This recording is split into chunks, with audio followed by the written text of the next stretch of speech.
Good morning, everyone.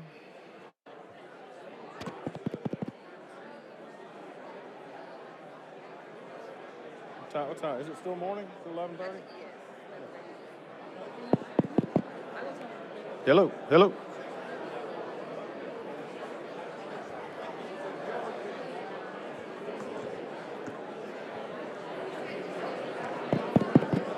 Good morning, everyone. I'd like to invite you to find your seat, and we will get started.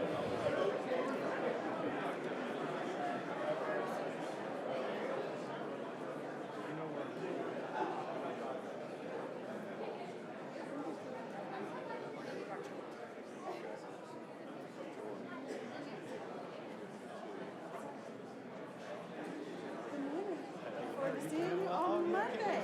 That's going to be fun.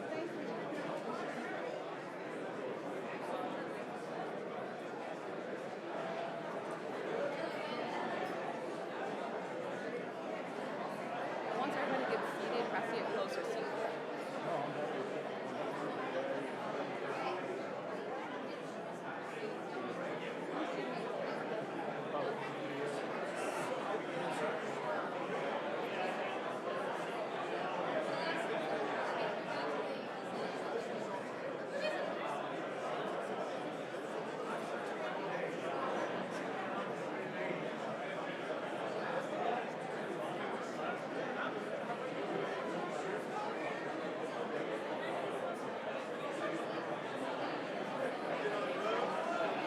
All right, good morning, everyone. Let's get started.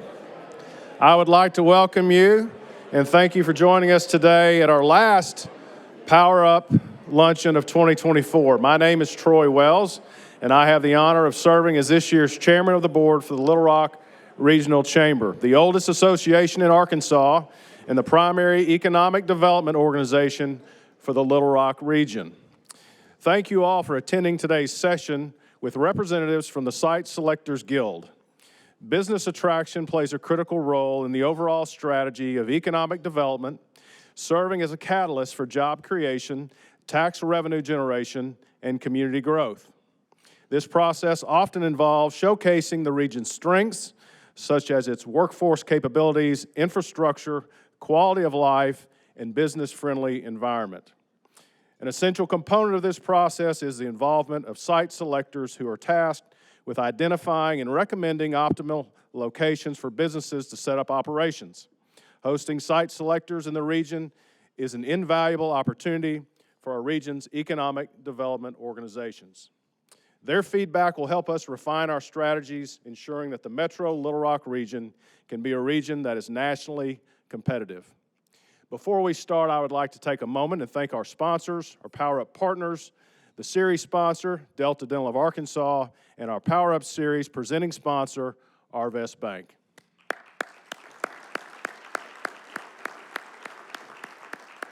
And obviously, without their significant support, we would not be able to have these events. Now, I'd like to welcome Mr. Ron Witherspoon, the President and CEO of Arvest Bank, Central Arkansas. Ron?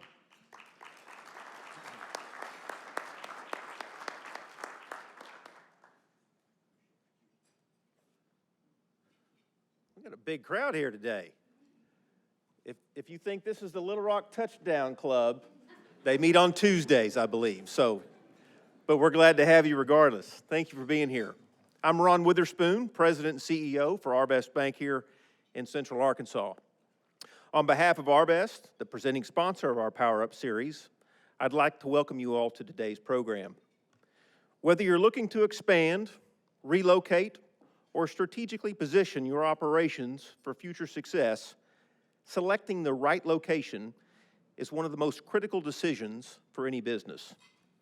For example, Arvest wanted to ensure that we were able to provide the best service in every sector of the city, so we've just opened a new branch on Chenal across the street from the promenade. I'll repeat that sentence. I'm kidding. I hope to see you all there at our ribbon cutting and open house next month. A series that focuses on driving economic development wouldn't be complete without discussing how to make Little Rock more attractive when it comes to attracting business to our city. I know the experts on our panel will have great insights to share and I'm looking forward to hearing from them. With that, I'd like to welcome our moderator of today's panel to the stage, Jack Thomas.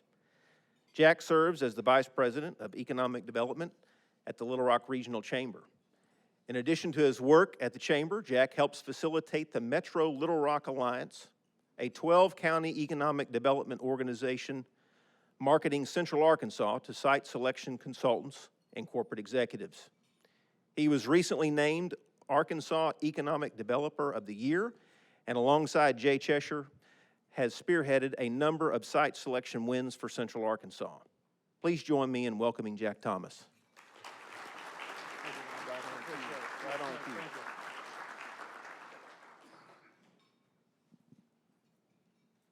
Let's see here. We on? On? Okay. Good morning, everyone. Thank you so much for being here. Really excited about this conversation. We have had a bunch of fun with these guys over the last couple of days, and really excited for our audience to get to understand and get to know our panelists and see what we've been up to over the last couple of days. So, but before I introduce them, I want to start by recognizing our Metro Little Rock Alliance partners that are here today. We're extremely fortunate to be a region that works well together, a region that's full of passionate economic developers that wakes up every day and knowing that the work that they do matters, and the work that they do extends, the impact that they have extends beyond their cities, their counties, and across the region. And working together, our region has landed, since 2020, our region has landed over 11,000 new jobs and over $2 billion in capital investment.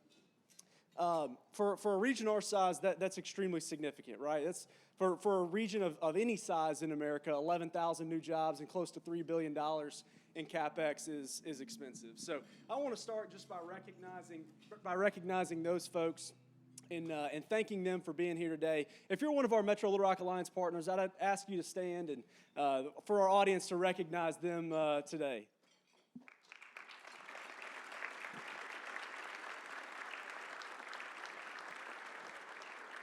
So these projects that we talked about have created a scenario where our region continues to shatter employment records, meaning that there are more people working today than ever before in the Little Rock region.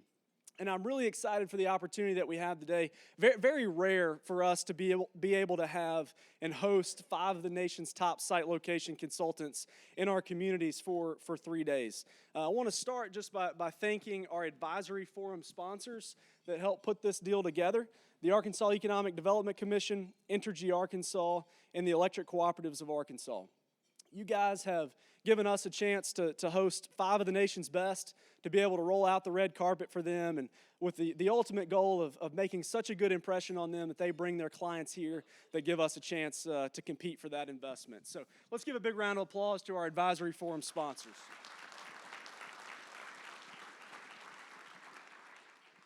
So I'm going to introduce each panelist and ask them to come join me on stage. We hold our applause until all 5 panelists are here with me on stage. First, I'd like to introduce Kim Moore.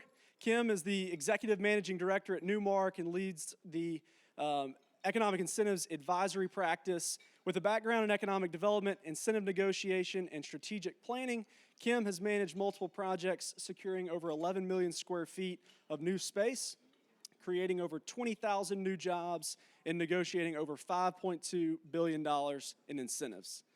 Our next panelist is Mark Williams. As founder and president of Strategic Development Group, he's spent over 30 years working in state-level economic development and private site selection. Mark specializes in manufacturing and office facility site selection and negotiation for large to mid-sized companies, as well as multinational corporations. Prior to founding Strategic Development Group in 1999, Mark served as Chief Development Officer for the South Carolina Department of Commerce. And Mark, as you'll hear momentarily, literally wrote the book on economic development. So we're pleased to have him with us today. Next is Bob Hess, Vice Chairman of Global Strategy for Newmark, where he's responsible for practice management, strategy development, business development, overall client service, and care. Bob has conducted over 300 assignments globally across a variety of industries, and working across all continents in Asia, Europe, the Middle East, and Mexico. He's worked projects in over 30 countries. Bob is an absolute legend in this business. He's a wealth of knowledge, and we've had a blast together over the last couple of days.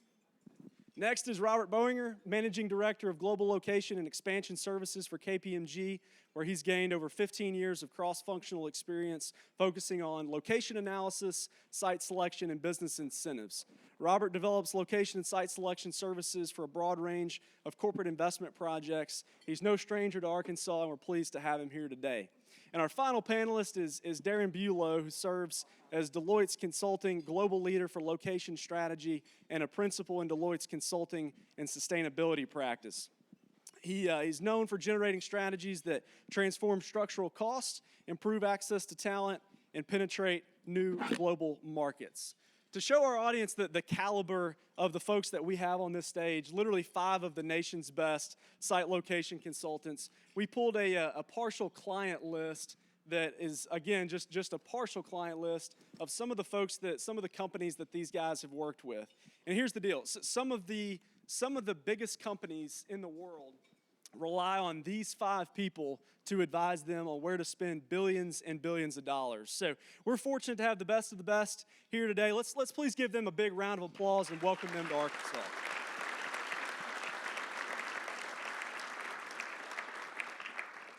Just to showcase a little bit of what we've been up to over the last couple of days, these guys got in on Tuesday, and we've had a blast. We've had a full schedule all day, every day for the last couple of days, starting with a reception at the Museum of Fine Arts where they heard from Anne-Marie Dillard-Jazic, they heard from Secretary Hugh McDonald, they heard from Will Rockefeller, and all making the case for why businesses should invest in our state. We took them the next morning to the governor's mansion where the governor was gracious enough to host a breakfast, and they got to share with her some of the feedback that they see around the country and things that we could be doing in Arkansas to be even more competitive. We went out to the Saline County Career Technical Campus. We had a panel of workforce experts that were assembled to talk workforce and talk the workforce narrative and pipeline that exists in Central Arkansas and across the state. They got to hear from Scott Cootencooler. Those of you that know Scott know that this picture right here is a personality pic. He's all out all the time, so we're appreciative of Scott for hosting us yesterday. And then went around the region to look at sites, different greenfield opportunities that exist. Took him to the Capitol yesterday afternoon, went up into the Treasury where Bob earned his keep, I think, yesterday afternoon, and then had a wonderful dinner last night at Dassault Falcon Jet where Chef Jennifer Maughan prepared an amazing meal for our guests. And then we toured the port this morning, looked at a few sites, and then, of course, here today. So turning to our panelists, I want to ask, as you came in, what were your perceptions coming in of Little Rock and Arkansas, and what was your experience like this week? Well, first of all, thank you for having us on behalf of all 5 of us. We're thrilled to be here. Jack, thanks to you and to all of your sponsors. The last couple of days has been a whirlwind. Our perceptions of Little Rock, at least mine, were not what you just saw on the screen, right? I mean, I think for us to say we had little idea what Little Rock was capable of, from the agenda you just saw that we went through over the last 48 hours, I think all of us are pretty impressed. And tired. Most of us have been to Little Rock certainly before. We've come through with projects and prospects. We've been in Arkansas, each of us, a number of times. But every time we come back to a community like this, we learn and we learn more. And just kind of rubbing shoulders with all of the leaders that we were able to meet with and speak with and hear how dedicated your teams are to make this a better place, that was really, really encouraging. So, I mean, it was nothing short of a positive experience. That doesn't mean that we don't have some notes, right, or some thoughts. We'll get into those later, but certainly, I think for one, you changed some perceptions. Well, I hadn't been here in, 5 years, and I was, Jack, excited to come back because I sense that Little Rock and the state as a whole is, there's going to be a wave of opportunity that's coming here. And so the question I had in coming in here is the state, is Little Rock poised to seize that? And as Darren said, I don't want to say we were surprised. It was just very fulfilling to see the level of preparation at a state and local level with utilities and others. So I found the visit I would describe as uplifting and a bit exciting about prospects for the future and wanting to come back. So I'm kind of the anomaly on the panel. This is actually only my second trip to Arkansas. And the last time, Jack only let me stay about 22 hours. So I feel like I've really accomplished a lot with this trip. So I kind of came in as a blank slate. But what I really now can take away from this is that this is a great region that works very well together. They are making sure that they have all of the components together. Even though some may have just started, they are going down the path to really improve the opportunities for this area. I looked at it as a large manufacturing potential type of location, and now I have learned that the words cybersecurity and Arkansas go together, which I had never really heard before. So that opens up a whole different way of thinking for me, who spends a lot of time kind of on the office side rather than the manufacturing side where these guys reign. So, Thanks, Kim. I mentioned Bob's a legend in this business. He's But I'm still living. he's Living got legend. a lot of experience in this state. Bob, give our audience an idea of some of the projects you've worked on in Arkansas. Oh, thank you. I was preparing this last night. I had to stay up all night to come up with a list. No, just kidding. But I want to say something. I have spent a lot of time in the state in the past. And one of the reasons I wanted to come back is I have not been back for over 10 years. And I'm going to comment on that in a section. So in the late 80s and early 90s, I worked on a project called Armor Swift Eckrich, now Butterball in Jonesboro. That was 1995, a company called Rank Video that went to North Little Rock. Now, you've been in the business as long as I am. You got industries that are thriving and then they go away. It's called disruption, right? So that closed. There's no more videos, right? In 2000, I worked on a stainless steel project for the German firm. I looked at Osceola in that region, which is kind of a precursor to, I think, a lot of steel there, right?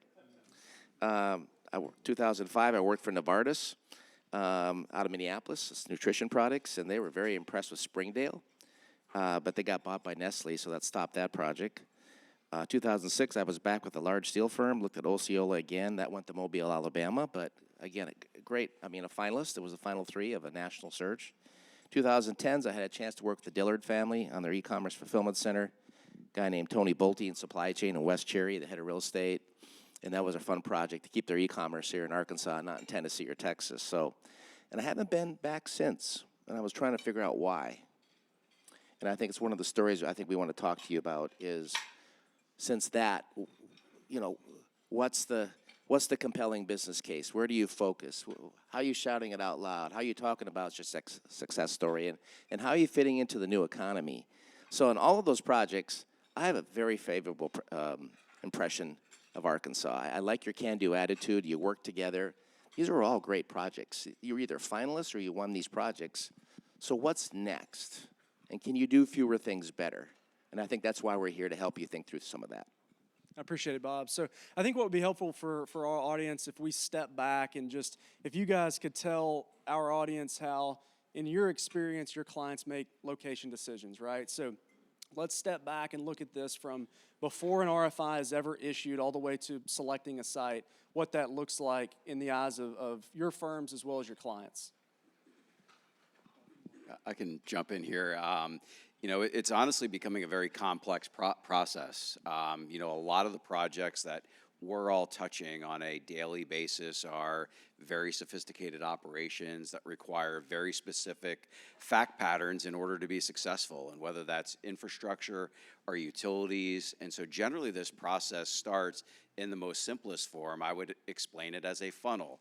We talk about algorithms and different variables and location factors that we all analyze, but essentially it's all of those factors and a set geography put into the top of that funnel. And as the analysis is completed, things get eliminated. So you've introduced us as site selectors, right? But really, it sounds a little sexier than site eliminators, I guess. But we're in the business of eliminating sites. We're charged with helping our clients develop the business case, sometimes the strategy, think through the risk and the opportunity of locating in a particular state, region, metro area, and analyzing all of these facts and patterns to really help that client make a good, sound business decision.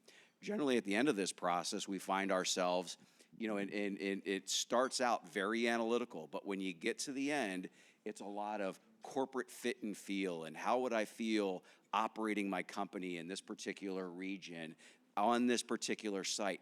Do I have confidence in the team locally that they have the wherewithal to help support my project and help with the aftercare? So it's a complex process, but often it moves very quickly. I think we can all say that over the last 2 to 3 years, with some of the global supply chain realignment and the speed at which these projects have been executed, we're sometimes locating these facilities in less than 6 months, sometimes less than 3. So there is a lot of data, a lot of decisions to be made in a very short period of time, and we're really charged with helping bringing clarity to those decisions to our clients, move them through the process so they can get to the end and understand, one, how they got from point A to point B, but make the best decision for their company. And I think that's basically the process, but it's one that really requires you all to be engaged, informed, and know your state, your community, your data, and your sites in order to compete within that process. Robert talked about the funnel. I pulled this from Mark's book. I don't know if Mark knew that I did pull this from his book, but I think this is the funnel that Robert was talking about, and I think all of our site selectors would agree that this is the general process that things follow. But Kim, you were going to comment? One of the things I would just like to add is, another part of our job is actually working with the client to actually define their project and to have them kind of nail that down, because I can't tell you how many times we go in there and they have a concept, but they don't really have it nailed down to what they want to do. I came from the economic development world before I joined Newmark as a site selector, and I remember one of the biggest lessons I learned in like the first couple of months was I owed a lot of site selectors an apology, because working as an economic developer, I always thought you were coming to the market and bait and switching me, because we would be like 3 months in and all of a sudden you're like, well, now that project's 2 times the size that we thought we were going to be the first time. And now coming on this side and meeting a company that's been in operation for 100 years and realizing they still don't even understand how they use rail, you're like, okay, no, it wasn't them. It was literally their client who really hadn't figured out how they're doing this. And I think that's even becoming more apparent with some of the new emerging industries that are out there, because a lot of our clients have never done this before. So, we ask for your grace and patience as well when we bring projects to you, as we're still nailing everything down as we're working through the process, because they want a decision in 2 days.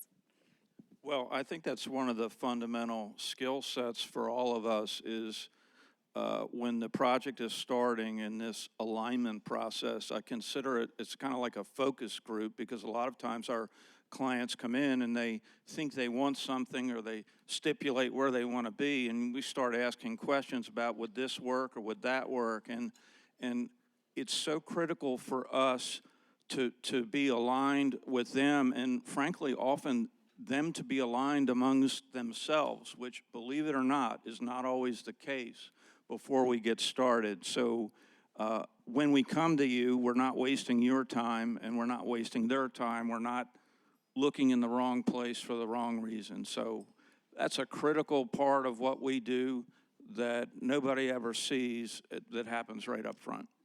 So we're talking about sites. You can see, the site process, where that fits in the funnel. I think this group, the audience, has heard the term shovel ready so much. I want to ask our panelists, when you hear the term shovel ready, what do you expect that to mean? I don't think there is such a thing.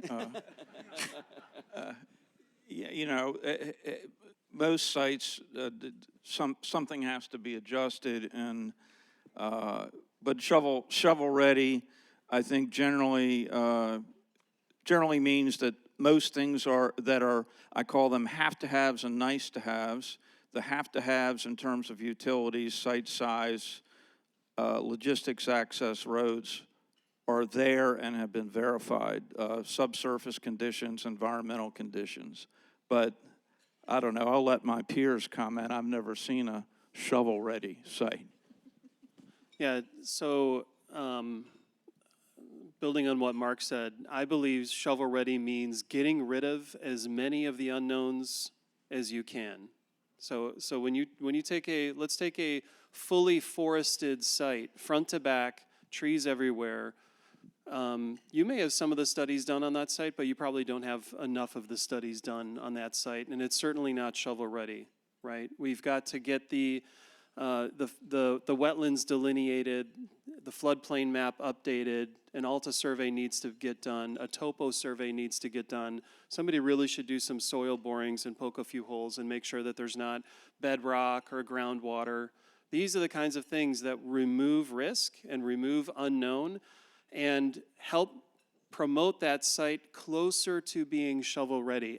Do you have to do all the grading and compaction and clearing and grubbing of the entire site, stripping the topsoil? I mean, real shovel-ready, you're even stripping the topsoil. You probably don't need to do that. But it's about removing the risks, removing the unknowns, and getting that work done ahead of time so that when the client gets there, they don't have to guess, and they don't have to build in extra cost to your site compared to a competing out-of-state site because of the unknown. Yeah, I'll use some consulting language. The path to SOP. Any corporates out there that understand SOP? Start of production, start of operations, ease of implementation. There's got to be a pathway there. We've got to be able to see that. And Darren and I worked many years ago. I love working with Darren when I was at Deloitte, and we used readiness. There was plenty of sites that were not ready, right? Then there were sites that were nearly ready, and then there were sites that are ready. It doesn't mean they were shovel-ready. They mean that there was a pathway to get where you needed to based upon the critical location factors of our clients, the criteria, and it can satisfy strategic, financial, operational, and risk factors that every organization has. Risk has risen, by the way. So, I mean, our clients are risk adverse, right? And they want to see that pathway to make sure they can make it on time, on budget, the ease of implementation, and no surprises. By the way, there will always be problems with sites. Here's the issue. They want to work with communities where people can solve problems with them. And that, I think, is one of your strengths, and you need to shout it out loud. I would also add that people really underestimate how much time we're going to spend looking at that site, and we will actually want to go get muddy and dirty and walk on it. We want to go see what that little thing in the map is. We're always looking for some odd thing, like what is this piece of weird equipment that just happens to be somewhere buried in those trees. And if you don't have the trees down, you know, it's really hard for us to access your site. The other thing is that visualization of our clients is overestimated as well. If they can't see it and they can't see how flat it is, or they can't, most of them can't even visualize what their building would even look like on that site. So sometimes anything you can help with that by having that site at least trees down, you can actually see it, and maybe even some potential opportunities of how your planning department might want to see the site laid out is helpful in helping them visualize themselves on that property. Robert touched on this, but to go back, and I'm going to ask Mark to do this. In Mark's book, he talked about when you go through that funnel, at the bottom and the base of that funnel is the feeling. And, you know, this is, as you hear from our panelists, a very data-driven business. The logistics model has to check out, the financial case has to make sense, the workforce has to be there. But at the end of the day, there's a feeling. So, Mark, I want to ask you to talk about the feeling and what communities can do to give you that feeling.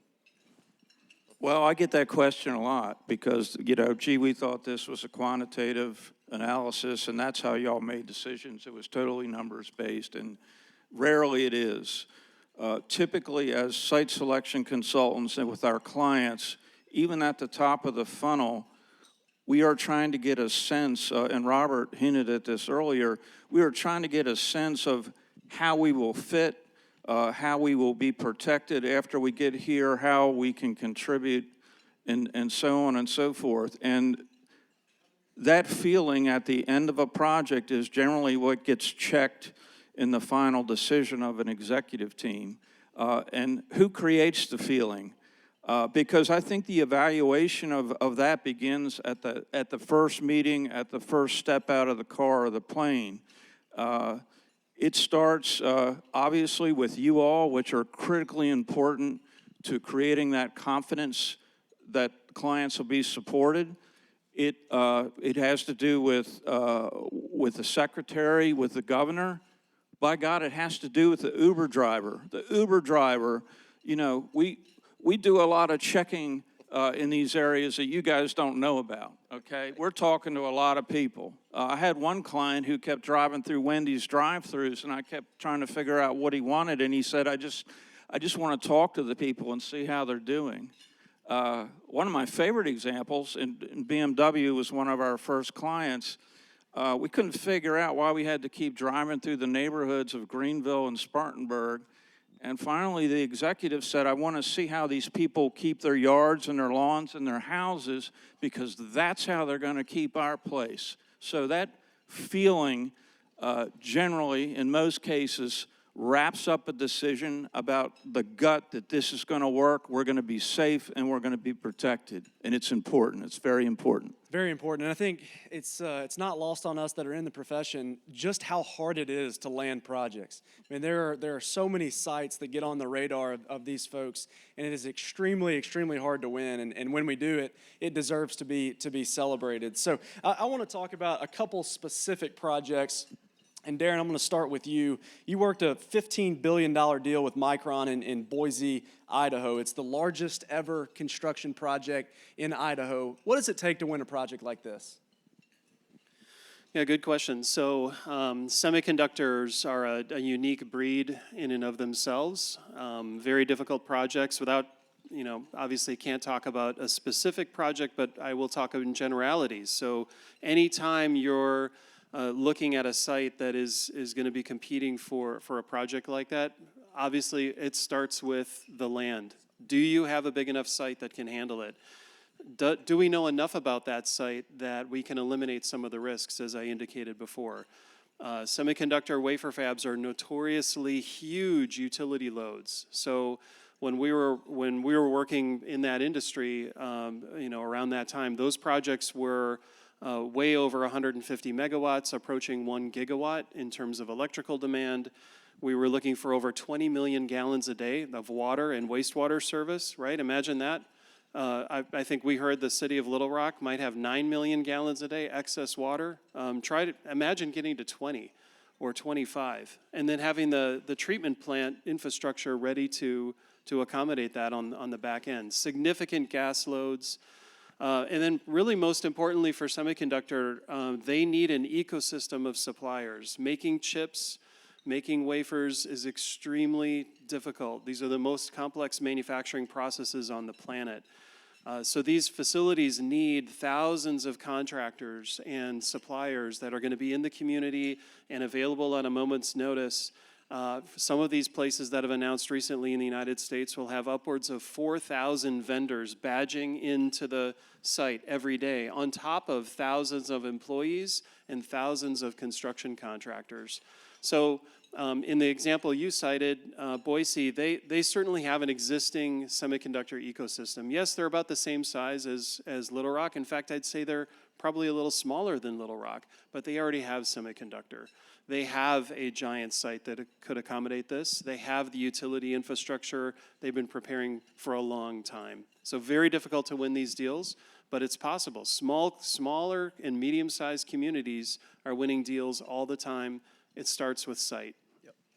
Robert, I'm going to go to you now. You worked with Hyundai on their latest project outside of Savannah, Georgia. I think at last check, the investment between Hyundai and their suppliers is north of $10 billion, maybe even higher than that now, and over 15,000 jobs. Walk us through what it takes to land a project like that. Yeah, sure. And certainly the Super Bowl of projects, I mean, it was incredible to work with the company. And I think, by the way, it'll be or is the fastest OEM out of the ground, which will get me to some of the talking points here. They just went into operation 2 weeks ago. So to the point that Bob was making earlier, how do we get to the start of production. And as we started to look for sites with the executives, they had a very focused and defined goal of getting to the start of production, but they knew that they could only be as fast as their slowest supplier. And so it really took for the community a lot of planning and a lot of forethought in terms of how they would support a project like that. We ultimately took down a 3,000-acre site, located about a dozen suppliers, and for all of those entities to get to the SOP date was a very heavy lift, right? At the end of the day, as a community, you really have to think through, how am I going to support a project like that should I win? And I think the community, frankly, has done a fabulous job doing it, but it's been a lot of dedication, commitment, and teamwork from everybody from the utility provider to permit reviewers to really get that done. I've been on the project for the last 2.5 years, and honestly, every week we have 2 calls. We have an executive call, and we have a working group call, and that working group call consists of 30 to 40 local stakeholders going through just about every work stream that needs to be executed and completed in order to get to that SOP date. And I think oftentimes, when you locate a project where you're sitting there as a community representative thinking, I would like to win a project like that, it really takes a lot to sort of think through, well, what if I'm successful? What if I actually locate that project? What are we going to do as a community to be able to support this, right? Do we have the supplier sites? Do we have the wherewithal and the bandwidth and the budget to really bring the right resources to execute? And in this case, I think Savannah did a wonderful job. I think they did something very unique in terms of creating a joint development authority among all of their counties where they all pitched in to really bring resources, funding, as well as a revenue sharing agreement to execute on a project like that. So I think very interesting, I think, from a case study perspective in terms of what do folks need to do, at every level of the economic development process to win and pull off a project like that. And I would say, if Darren unpacked his project, it would be the same. These huge deals take a village, right? They take a town. They take so much team commitment and dedication to pull these things off. But in that case, it's gone very, very well. I think we have a slide that shows these are some of the supplier projects that located after Hyundai originally located the project there outside of Savannah. And I think the lesson for us is that when we land a super project, the region wins. And I think the lesson is also that we better have some of these supplier sites ready to go, because the minute that project, and maybe even before that project is announced, these suppliers start looking. So that's a valuable lesson for us. Let's to this end, let's shift and talk about regionalism. When you look at the landmark economic development announcements over the last couple of years, you look at Ford with 5,000 jobs and close to $6 billion in Stanton, Tennessee, 50 miles outside of Memphis, but marketed as the Memphis megasite. Toyota, 1,700 jobs, multi-billion-dollar investment in Liberty, North Carolina, 22 miles outside of Greensboro, marketed as the Greensboro megasite. Hyundai, of course, with the massive numbers that we've seen, 27 miles outside of Savannah. When you and your clients are looking at locations, can you talk about the importance of regionalism and the importance of the communities working together as one unified front? I'll start off there, and I know these guys are going to have some comments. The one thing I would tell you at the baseline is our clients are not as concerned about the geographic boundaries as you all are, right? And when they come into one of these locations, they're thinking about generally a larger metro in the Savannah area. They're not understanding what those county lines are and what all of these folks are doing. And so that's the one thing. It's how do you sort of market, I think, and educate that client more holistically than we may want to, sitting in a lot of different jurisdictions. These, and I was on the Blue Oval site last month. I mean, it's a fantastic thing, and it's in a very rural part of Tennessee, but none of these big projects happen without all of the stakeholders and constituents pulling the lever at the right time and at the right place. And so who is that? Well, it's the state, it's the region, it's the local people, it's the utilities, it's the railroad. Often there needs to be a conductor. We're pulling in when needed, sit down when not needed, but that's how those deals are won. It's a coordinated effort. There's a lot of trust, and it's not a one man or woman show in any case. Well, be careful what you win. Those are big projects. But once you win them, that's awesome. But then after the ribbon's cut, then what? What about housing? What about infrastructure? What about placemaking? One of the concerns I have about all these mega projects out in rural areas is how that infills. Are we going to have to create towns? Like, remember the steel towns? If anybody remember history? Back in the early 1900s, you had steel towns. I guess all the schools were there. You walk to work, live, work, play. I mean, that's exciting if that can happen. So you really have to think about the aftercare. And regional economic development is about that. How are you going to bring in developers and the housing, and how are you going to support that? Where are the rooftops going to be? And the commutation. Maybe your mega sites are closer to Little Rock. Could be one of your advantages, right? Versus way out in the rural areas. So be thinking about that placemaking. It's really, really important about making sure these projects are sustainable and that they're successful long term. So I'm going to build on that. I think from that standpoint is sometimes looking at a deal is a little short-sighted. Everybody just focuses on the site where it's going to go and the construction that's going to happen there and the number of jobs that are going to be attached to it. But they're not really thinking about where are these people going to live, where are they going to spend their hard-earned money, where are their kids going to go to school, those types of things. And then when you approach it from a regional perspective, you can almost see where certain people would probably draft to go to live, or because, depending on where they are in their life stage, you know that there's that city in that county that's nearby that fits that profile. I can't tell you how many times I've been on site visits, and you either have the group that works together flawlessly, where the regional group where you do not know when you have left a county, you don't know that you're in another county. They understand that rising tides lift all boats, and that they are all just singing the same message.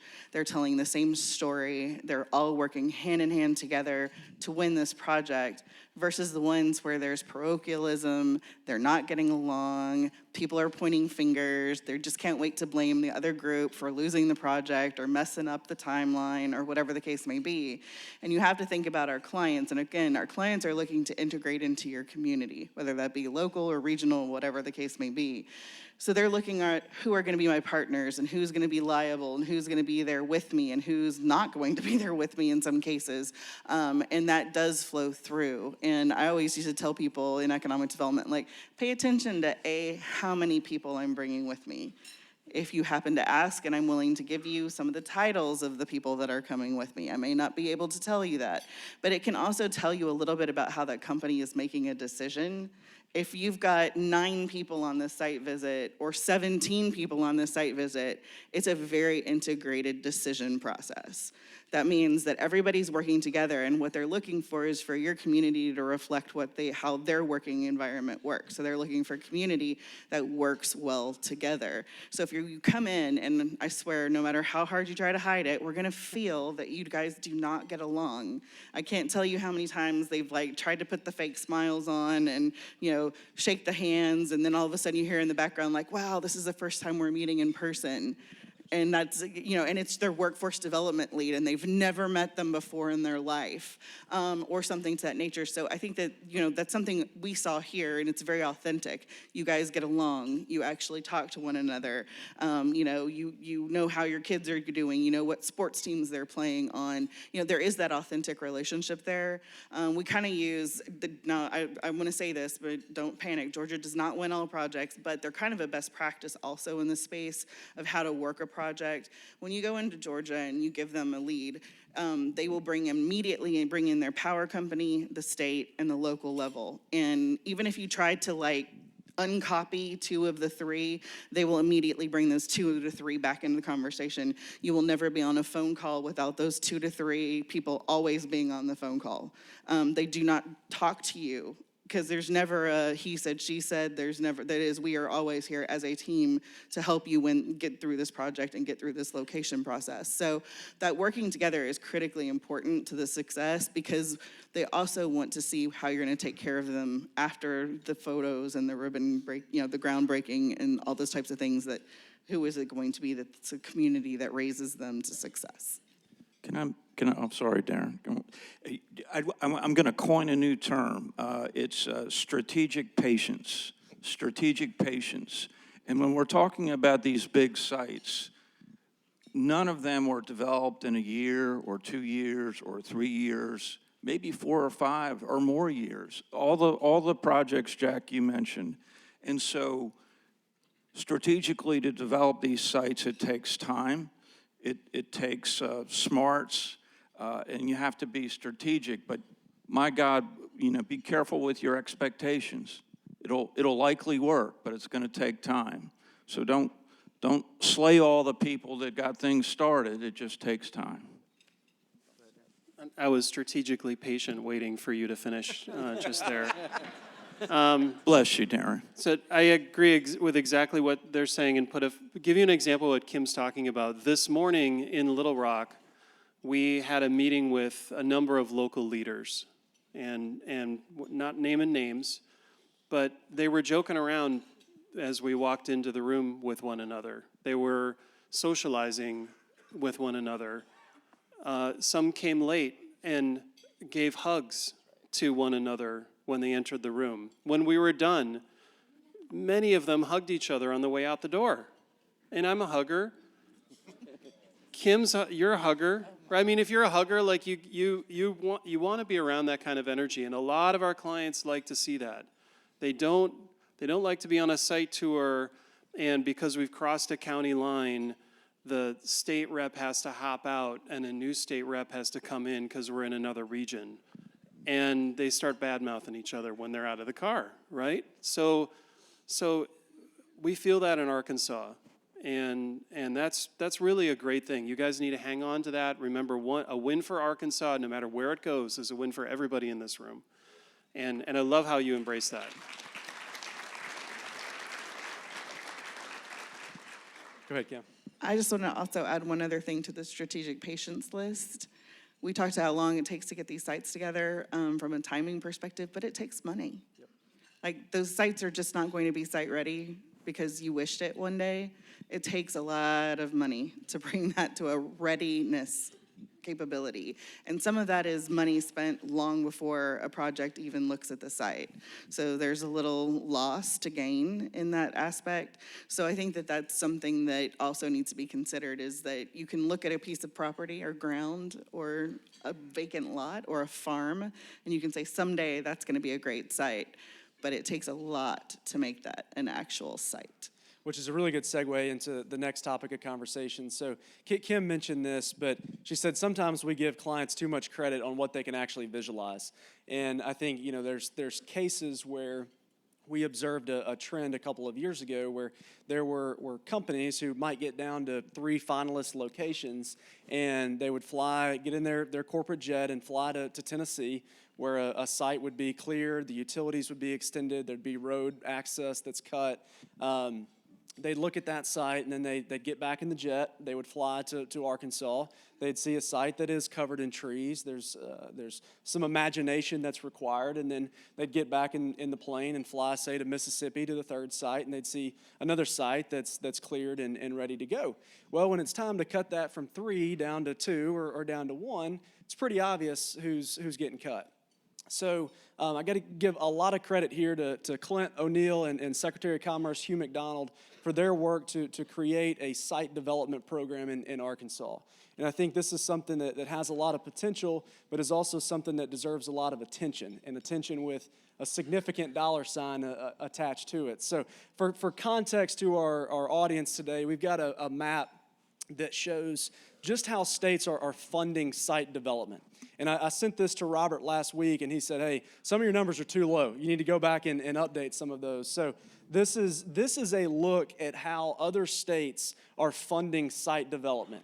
And it should be no mystery why these states are winning projects when you look at the work that they're doing on the front end to prepare for that investment. So what I'd like to ask our panelists is as you travel around, as you look at sites across the country, you see this influx of proactive investment. What are you seeing when you go around to those sites? Yeah, I'll jump in here. I mean, one of the things, maybe just to set the stage, I think over the last 2 to 3 years, maybe 4 years, some of the best sites now have facilities on them. They have a factory there, right? And so I think what you're seeing here on the map is a lot of states trying to replenish their portfolio. And I think as we traveled around here the last day and a half, 2 days, I think we see a lot of opportunity here for Arkansas to play in this, right? Because frankly, yes, Georgia has been very successful. They've located a lot of projects. South Carolina has been very successful. Some investors are starting to look for other alternatives, and I think you are or could be a strategic alternative if you're developing this product, right? Because ultimately the way clients are seeing this is they're seeing it timed SOP, right? They're seeing the reduction of risk and the cost savings of developing the site, but ultimately they're looking at how do I get to revenue, right? I like to share my my Mark Anthony story. We were fortunate enough to work with Mark Anthony, the maker of White Claw, if you're fans. We did their South Carolina project, and that was a site that the community had been working for many years, investing dollars, clearing the site.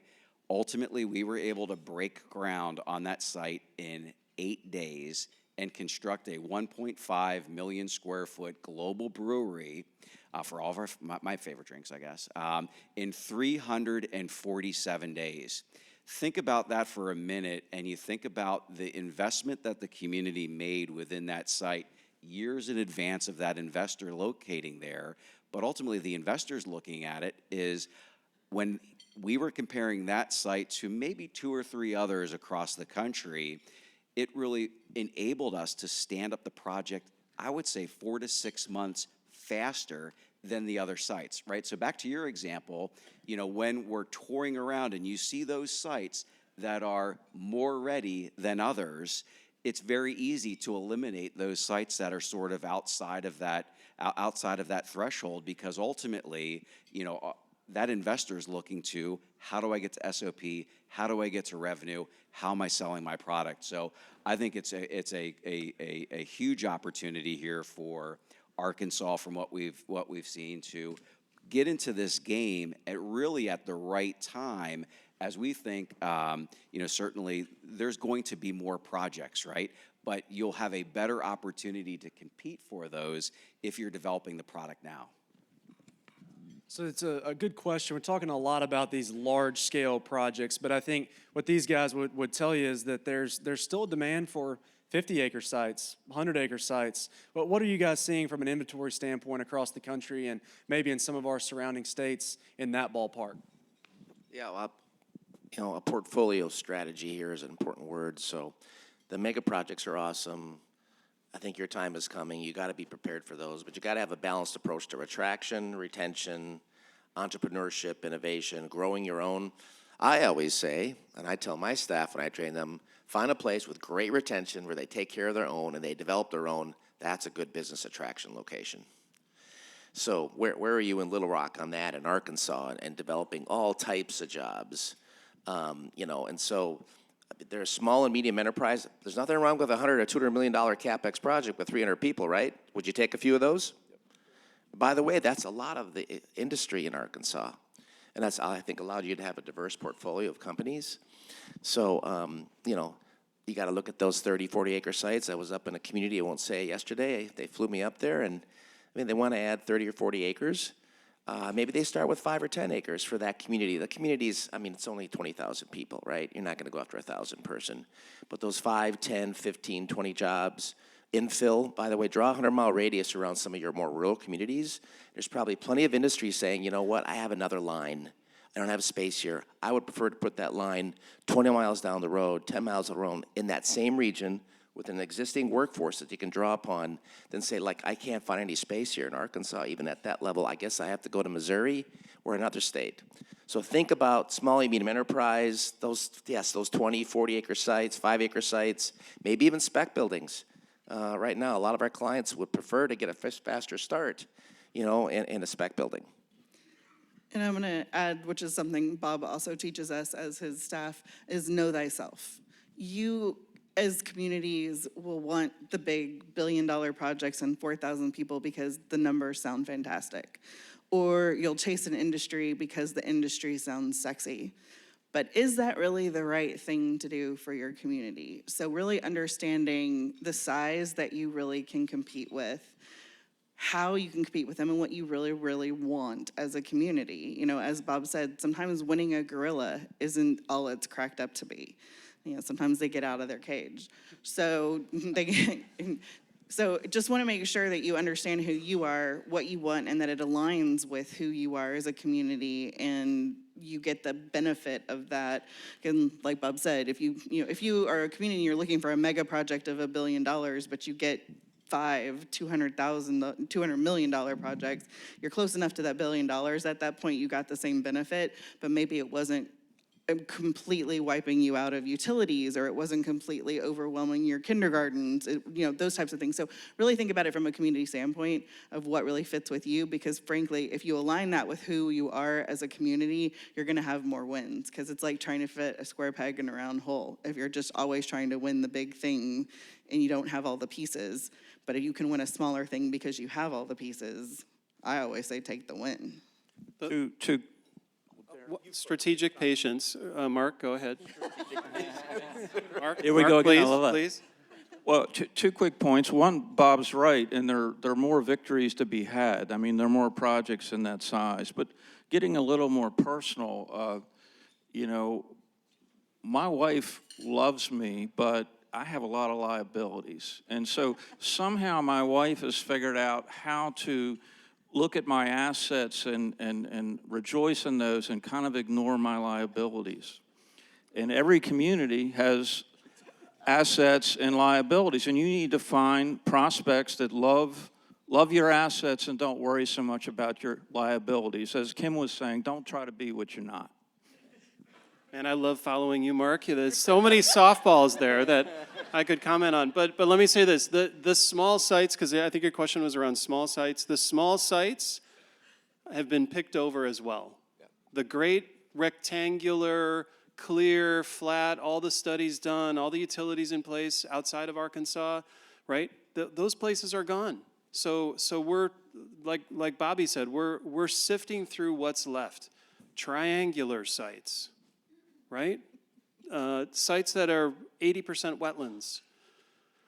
These small sites, if they're relatively flat and you've got the studies done and they're square-ish, rectangular-ish, that's becoming more rare. If they're publicly controlled, even more rare. If you've got utilities or a plan to get sufficient utilities there, even more rare. If it's got rail, holy smokes! Now, I mean, we're kind of going down the list of like, yeah, this even at small scale, these are getting hard to find, and you probably have some of those sites.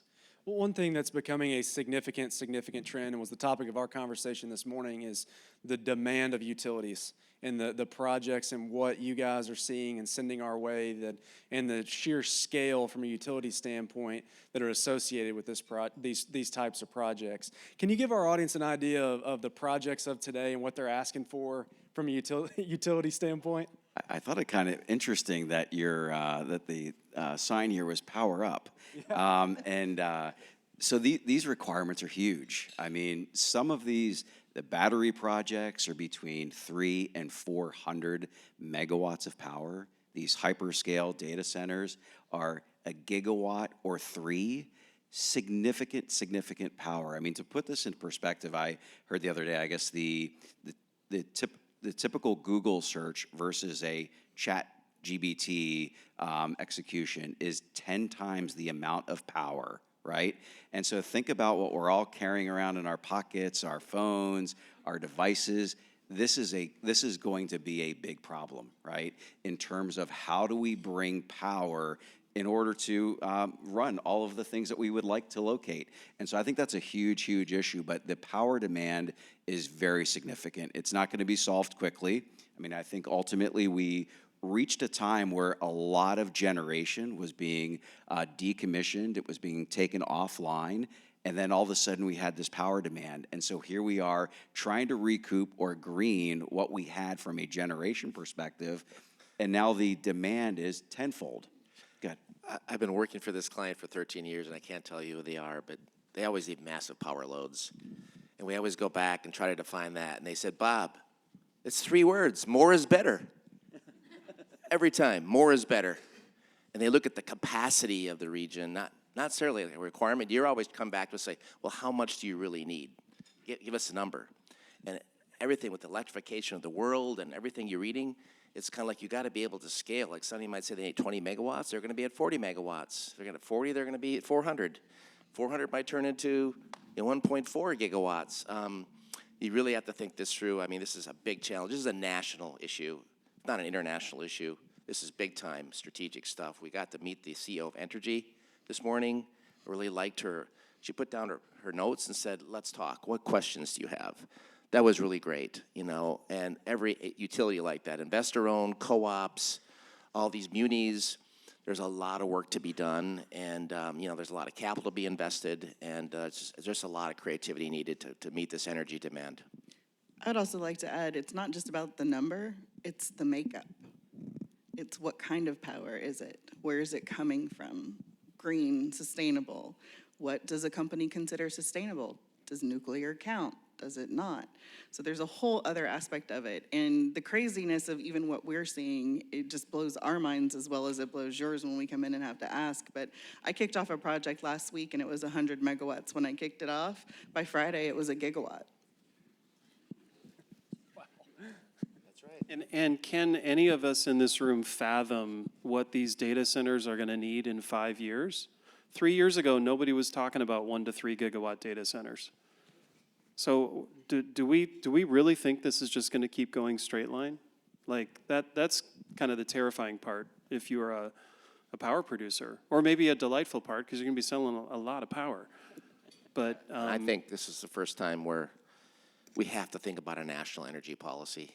I mean, this is a big issue, and how things are connected, and it can't be walls up between the states. And I'm not getting political here, but man, let me tell you that renewables don't come just from 3 counties. Renewables come from a solar field or wind farm 3 states away, right? So that there's a lot of grid, national, and regional issues here, and it's a big issue.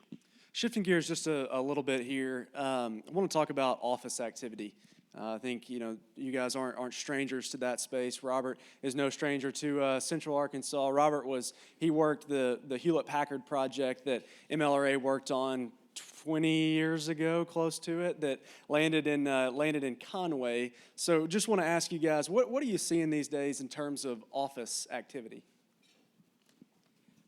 I mean, I don't work a lot of office projects, but I'll tell you the firm experience. Frankly, at KPMG, we had a pretty significant office in Philadelphia where I office of 1,200 people. I think we've reduced our footprint by 50%. We're having more collaboration, more teaming space. I think we're trying to be more purposeful in our attendance. So rather than just coming into the office to work, which we can now do anywhere, it's really coming in to collaborate, right? And how do you team better with your colleagues?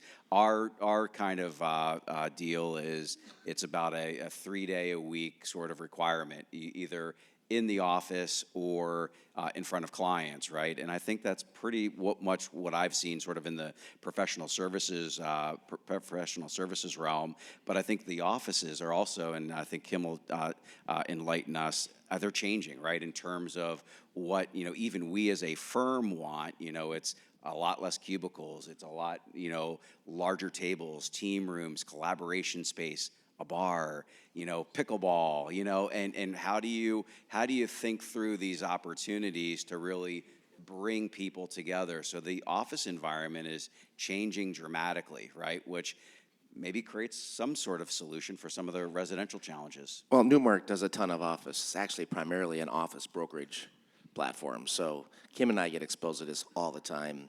Have you heard the term flight to quality?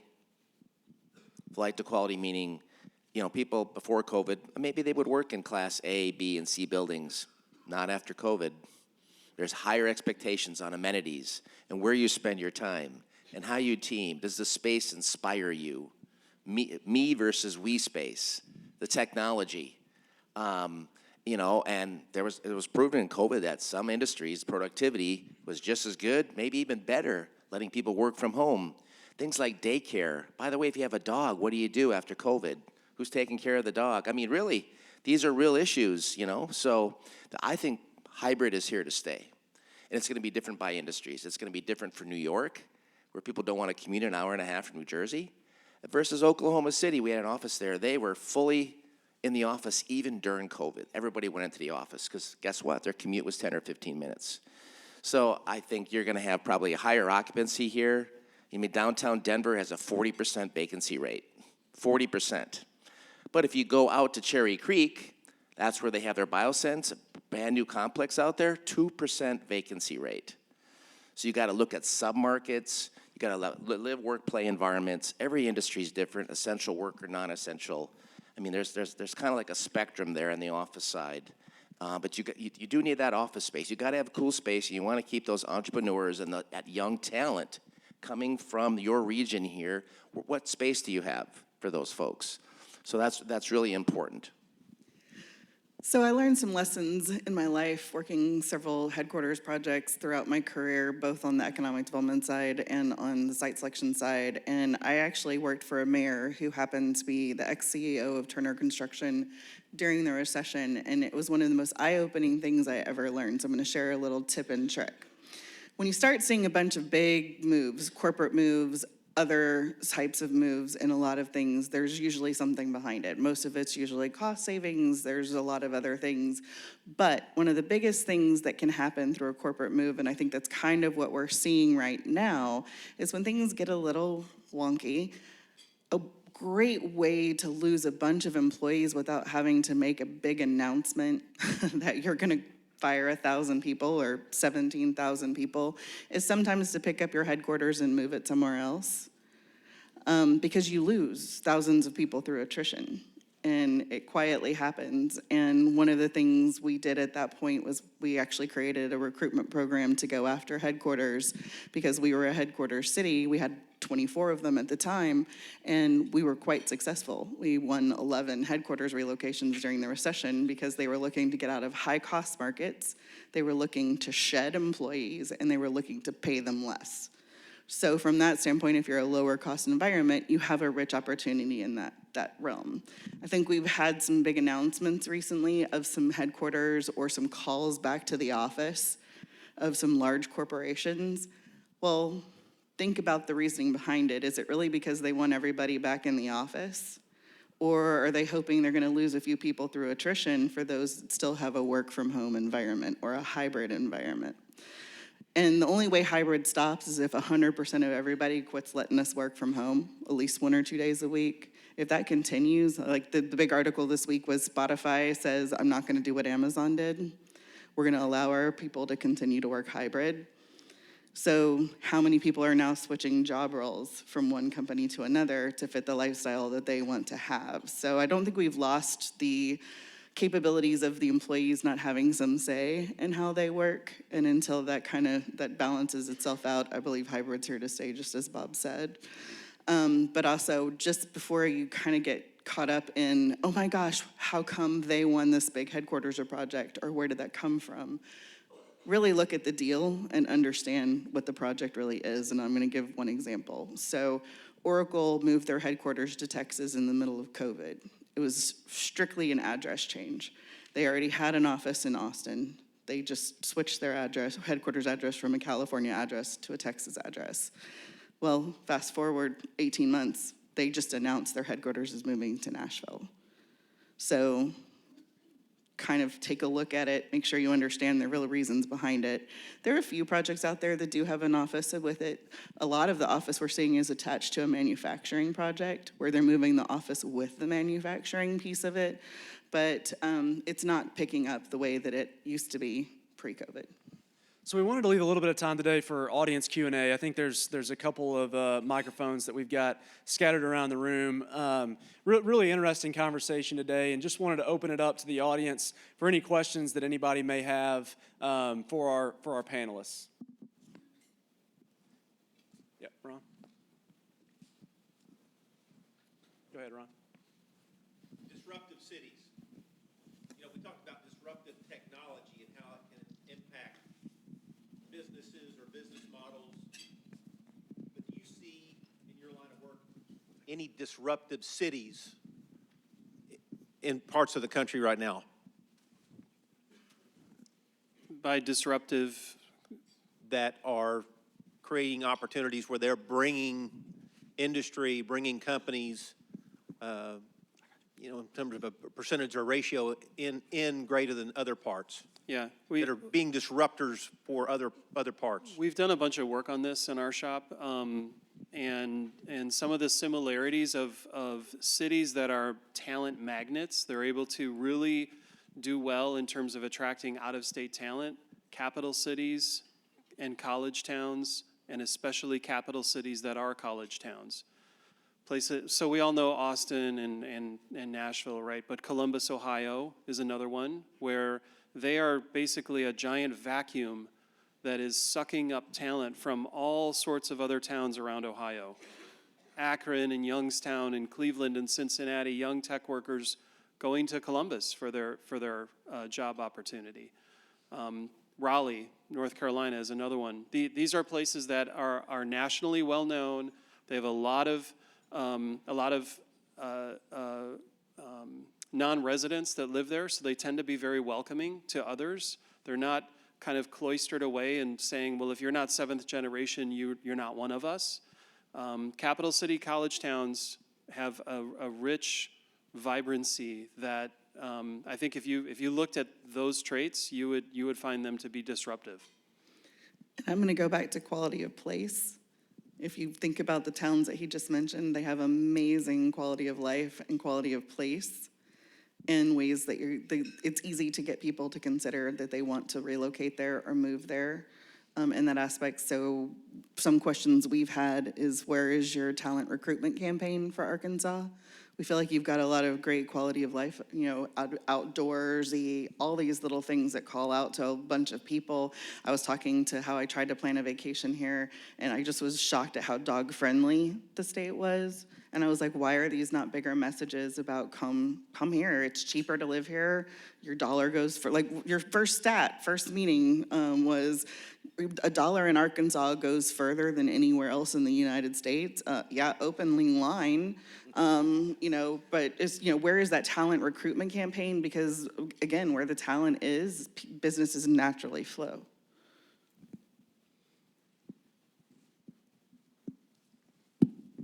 Rajesh? Thank you, Jack.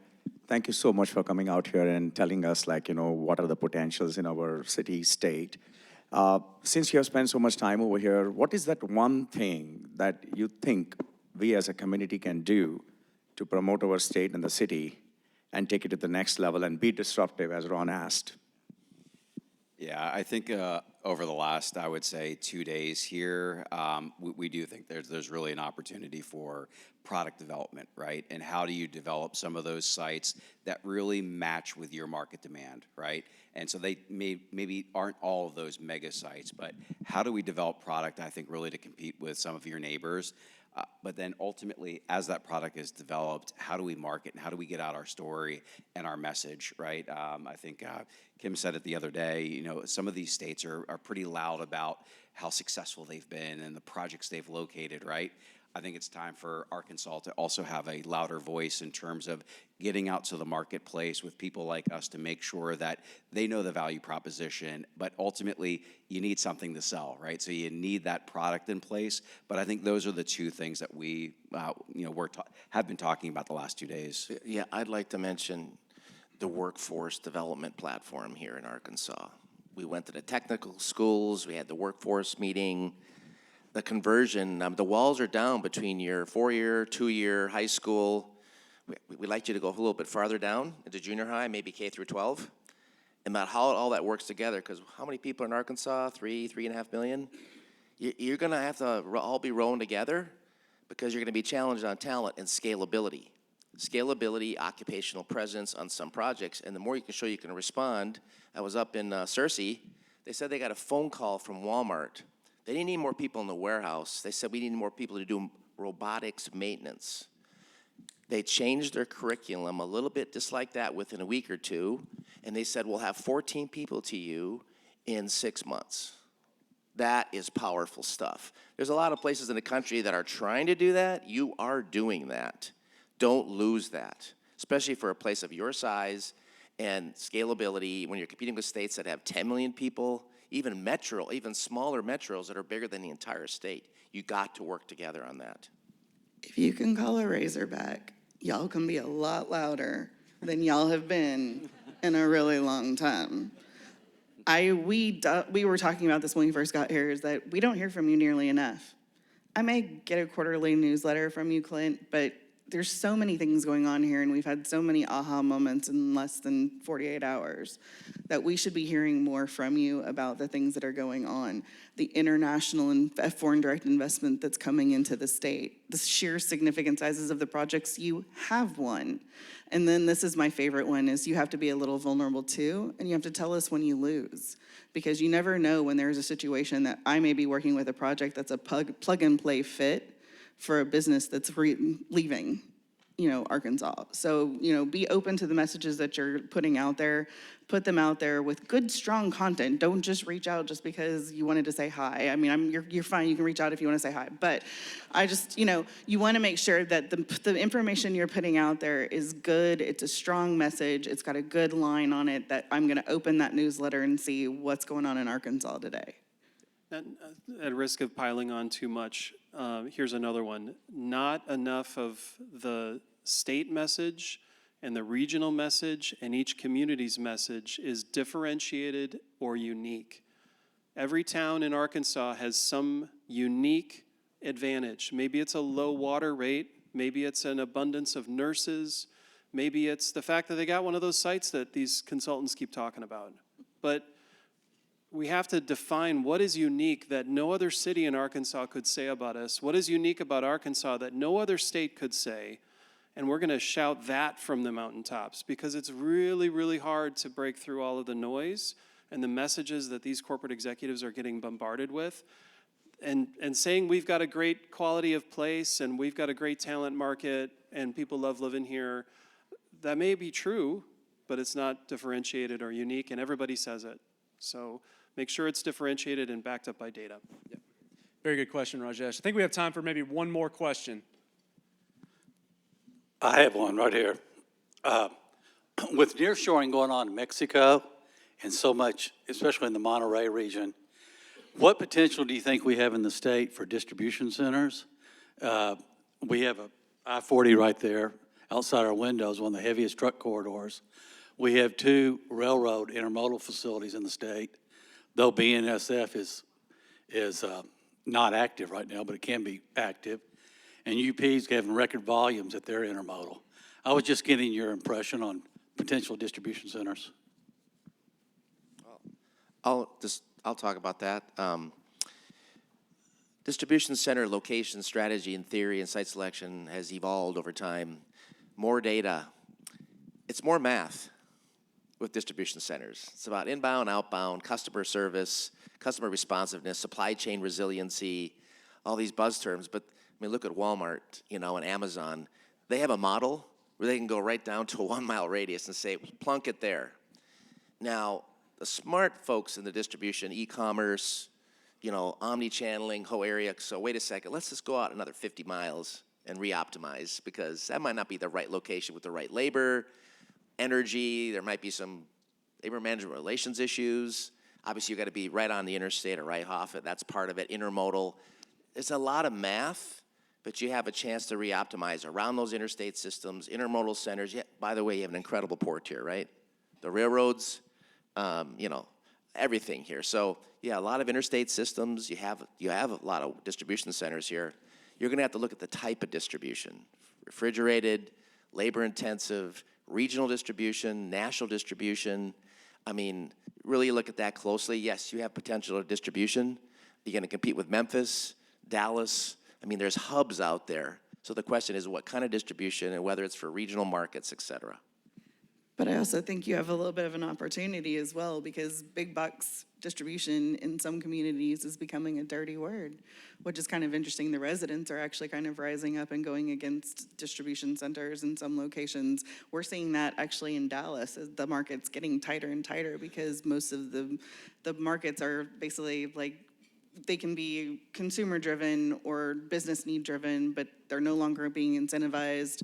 They know that they have an algorithm. They're going to go where they need to go in order to meet their need. But the residents are the ones who are tired of all the big trucks coming in and out. So they're showing up at more and more council meetings, protesting, speaking out against the projects and other things. And if it is something that Arkansas wants and you've got great places to put them, another big, loud, great story for you to be getting out there. So as some of these other markets get a little too tight or unfriendly, there are other opportunities for them to pursue. Yeah, I appreciate that. And I think, you know, this has been a very, while maybe not the most entertaining conversation, a very important conversation for just, okay, no, hey, no, here's what I mean by that. Here's what I mean Bless by my that. heart. No. Here's Little what I Rock's mean. out. So, yeah. So this is stuff that we get so deep in the weeds on, right? That we see this every day, and it is. I tell people, I think people think that these deals are done in some back room at steakhouses, and economic development is far more about sewer lines than steakhouses, and it's that infrastructure, that the boring little things that are required to be able to get some of this stuff done. So I just want to say thank you to our panelists, and as we close for today, again, just want to say thank you to the sponsors who made today's lunch possible, our series support sponsor, Delta Dental of Arkansas, and our series presenting sponsor, Arvest Bank. And I'd also like to thank our Site Selectors Guild Advisory Forum sponsors who have made the last 3 days such a red carpet experience for these five. I want to thank AEDC, I want to thank Entergy Arkansas and the Electric Cooperatives of Arkansas. It's been a great week in Little Rock. We've really enjoyed the time that we've had with these five, and just want to say thank you so much for spending time here. So let's give it up to our panelists today. Thank you so much.